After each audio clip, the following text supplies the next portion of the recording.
Exclusive alert, Viking Nation. The storm clouds are gathering over Minnesota, and you're not ready for the lightning that's about to strike. A star receiver rivalry is about to explode on our sacred turf. A rookie sensation is turning heads without even touching the ball on offense. Our backup quarterback is about to live his childhood dream in the most personal game of his career. Injury concerns are swirling around our offensive line fortress, and disturbing questions are being raised about our franchise quarterback's future. Each of these revelations could reshape the purple and gold destiny we've been chasing. And the shockwaves will be felt from Minneapolis to Valhalla itself. The battle lines are drawn, the weapons are loaded, and what happens next will determine whether we rise like warriors or fall like pretenders. This is where legends are born or buried, Viking Nation, and the first thunderbolt is about to crash down with devastating force. But hold on. As shocking as that rivalry talk gets, the real fireworks are just beginning. Sunday's clash isn't just another game, it's a personal vendetta wrapped in purple pride, and the trash talk has already reached nuclear levels. Ja'Marr Chase just declared war on our beloved Justin Jefferson, and the disrespect is flowing like a frozen river through Cincinnati. When asked if he'd do the gritty dance in our house, in our sacred U.S. Bank Stadium, Chase didn't just say yes, he said he'd do it specifically to irritate Jefferson, with malicious intent burning in his eyes. Can you believe the audacity? This Bengal thinks he can walk into our kingdom and mock the dance that our superstar helped create, the celebration that represents everything we stand for as a fan base. The nerve, the absolute disrespect of this Cincinnati receiver who thinks he can intimidate the best wide receiver in the NFL on his home turf. Jefferson and Chase were teammates at LSU, brothers who conquered college football together in 2019, but now they're sworn enemies, separated by the bitter cold of NFL competition. The stats tell a story of two titans. Jefferson leads in career yards with his 7,557 compared to Chase's 5,616. But Chase holds the touchdown advantage with 47 to Jefferson's 42, despite playing one less season. This Sunday, when these two warriors collide under the bright lights of Minnesota, it's not just about catching footballs, it's about proving who truly owns the throne of elite receiving talent. Jefferson has been quiet through 2 games with only 7 catches for 125 yards, but don't mistake silence for weakness, because when our Purple Prince gets angry, opposing defenses get destroyed. If you bleed purple and gold more than you fear any Bengal tiger, smash that like button right now and show Chase what Viking Nation really thinks about his threats. The disrespect ends here, the revenge starts Sunday, and Jefferson is about to remind the entire NFL why he's the undisputed king of receivers. And if you think that drama is explosive, just wait until you hear what our special teams unit is cooking up. And just when fans thought it couldn't get crazier, here comes the next bombshell from the depths of our roster. While everyone focuses on the big names, there's a young Viking who's been causing absolute chaos without even stepping foot on the offensive field.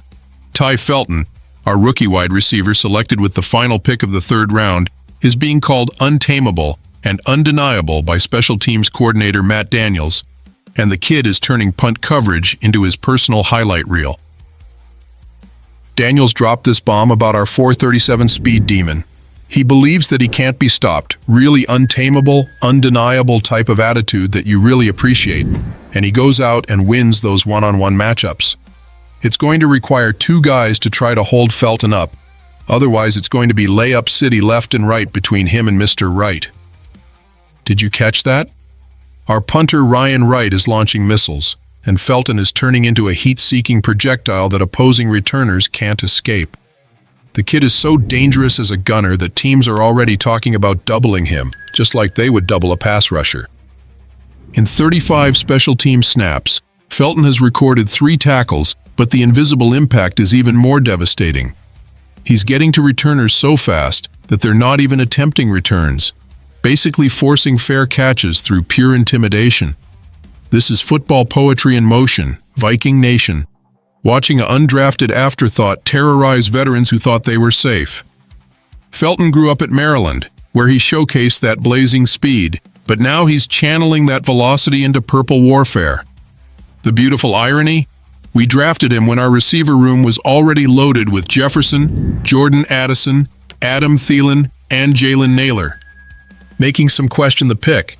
But while he masters his offensive craft behind the scenes, he's becoming a special teams nightmare for every opponent.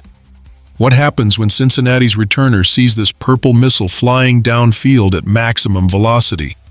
What happens when they realize one blocker isn't enough to stop this untamed beast? The answer is simple: absolute domination, the kind that wins field position battles and changes momentum in an instant. If you believe in developing young talent more than you trust veteran mediocrity, hit that subscribe button and join the Felton fan club. This kid represents the future of Viking football.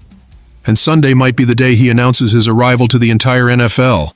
But that's not the only fire burning inside this franchise. The next revelation is even more explosive and deeply personal. Sunday's game against Cincinnati isn't just another contest for Carson Wentz. It's the realization of a childhood dream that seemed impossible just a month ago.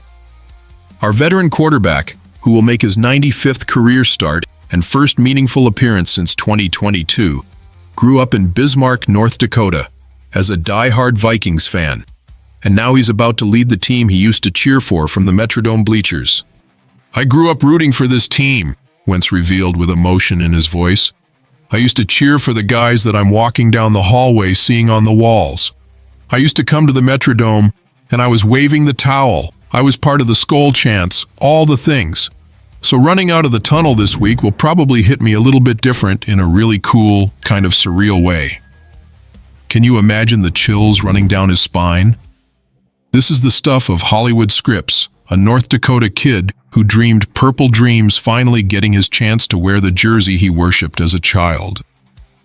Wentz will become the first player in NFL history to start games for 6 different franchises within 6 seasons: Philadelphia, Indianapolis, Washington, Los Angeles, Kansas City, and now his beloved Minnesota.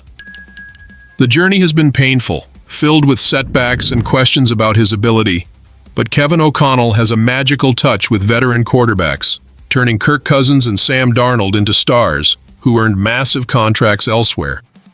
With J.J. McCarthy sidelined by an ankle injury, Wentz gets his moment of destiny, surrounded by elite talent like Jefferson, T.J. Hawkinson, and Jordan Mason carrying the rushing attack. The offensive line remains a question mark, with Christian Darrisaw's status uncertain and the unit struggling in Game 2. But there's something poetic about a childhood Viking fan getting his shot when the team needs him most. How many times did young Carson dream of throwing touchdown passes in purple? How many times did he imagine leading fourth-quarter comebacks for the team he loved?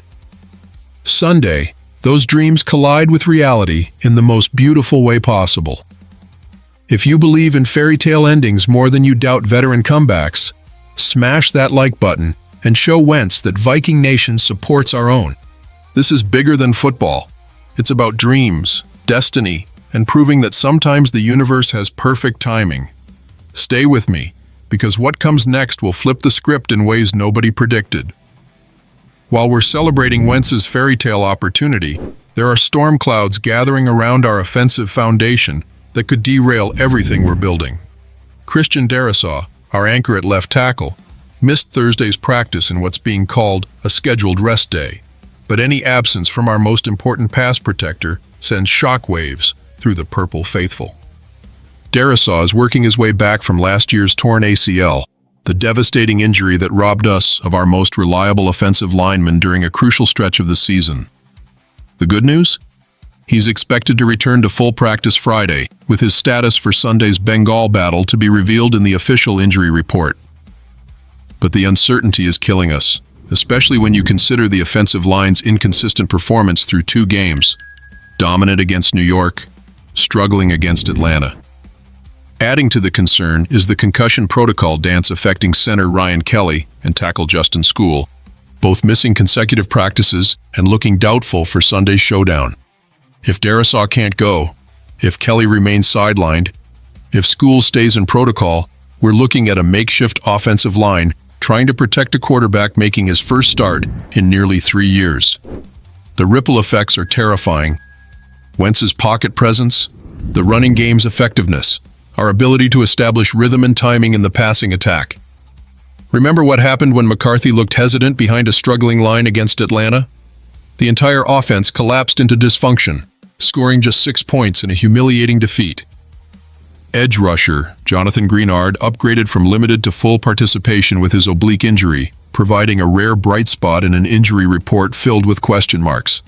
Limited participants include left guard Donovan Jackson with a wrist issue, safety Theo Jackson nursing a hip problem, linebacker Austin Keys battling a groin injury, tight end Josh Oliver dealing with an ankle concern, safety Harrison Smith fighting illness, and linebacker Andrew Van Ginkel working through concussion protocol.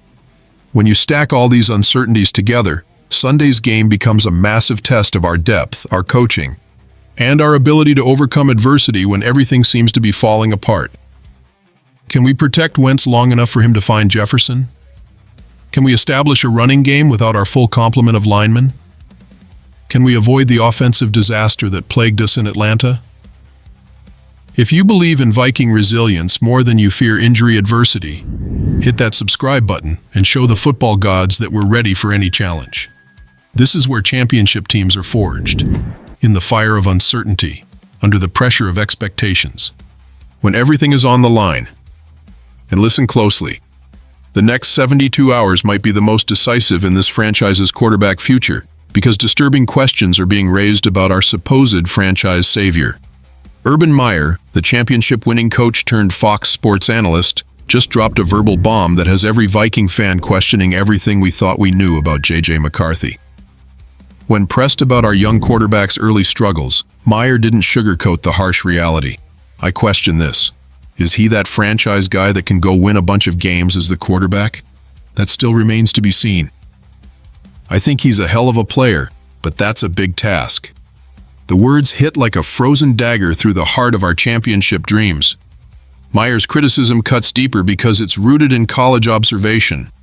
He watched McCarthy at Michigan and noticed something troubling. I agreed with you that he never had to win a game. Every game that we covered at Big Noon, I think he manages the game. The devastating example? A Michigan game against Penn State, where they ran the ball 32 straight times, punting multiple times because the coaching staff didn't trust McCarthy to throw. Through 2 NFL games, the numbers paint a concerning picture. 24 of 41 passing for 301 yards and 2 touchdowns, but 3 interceptions that have defensive coordinators licking their chops. The Atlanta disaster was particularly brutal, managing just 6 points in a complete offensive collapse that had fans questioning whether we drafted a franchise quarterback or an expensive game manager. Meyer acknowledged McCarthy's national championship pedigree and praised his character, saying, "I never heard him complain, but the underlying message was crystal clear. Winning in college doesn't guarantee NFL success, especially when you've never been asked to carry a team on your shoulders." With McCarthy now sidelined by an ankle injury, the pressure temporarily shifts to Wentz, but the long-term questions remain unanswered and increasingly urgent. Did we mortgage our future for a quarterback who can't handle pressure? Did we ignore red flags because we fell in love with potential instead of production? Are we staring at another decade of quarterback mediocrity disguised as hope?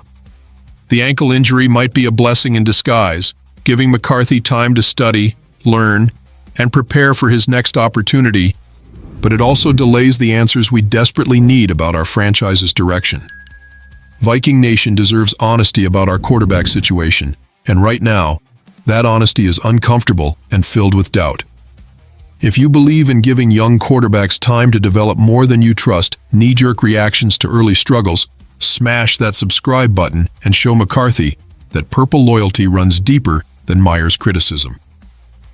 But if you're starting to worry that we've made a massive mistake at the most important position in football, you're not alone. And Sunday's game with Wentz might give us a preview of what veteran competence looks like compared to rookie uncertainty.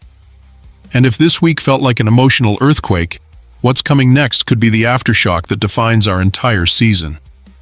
We've got Jefferson facing disrespect from a trash-talking Bengal who thinks he can dance on our sacred ground. We've got Felton emerging as an untamable force who's rewriting the special teams playbook before our very eyes.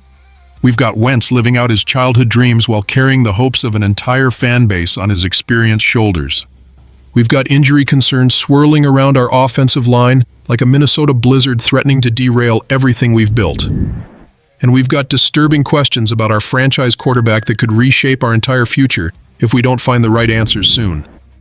This Sunday against Cincinnati isn't just about winning or losing. It's about identity. It's about proving that Viking Nation never backs down from any challenge. Whether it comes from Bengal trash talkers, or injury reports, or quarterback controversies. The purple pride that flows through our veins is stronger than any doubt, any criticism, any obstacle that tries to stand in our way. We've survived decades of heartbreak, decades of almost moments, decades of dreams deferred, but we're still here, still believing, still ready to storm the gates of Valhalla when the moment is right.